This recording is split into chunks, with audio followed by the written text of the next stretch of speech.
L'autre grand titre, c'est évidemment la crise de la filière porcine. Ce lundi, journée décisive avec toute une série de rendez-vous.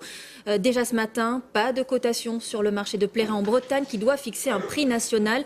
C'est la troisième fois en une semaine que les éleveurs ne peuvent pas vendre leur porc aussi pour maintenir la pression. Ils ont organisé une conférence de presse en fin de matinée à Rennes avec des représentants syndicaux.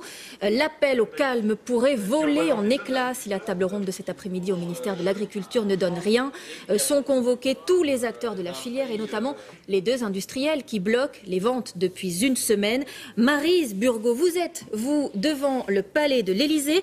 Le chef de l'État s'implique dans cette crise. Il a reçu à midi Stéphane Le Foll pour préparer ce grand rendez-vous.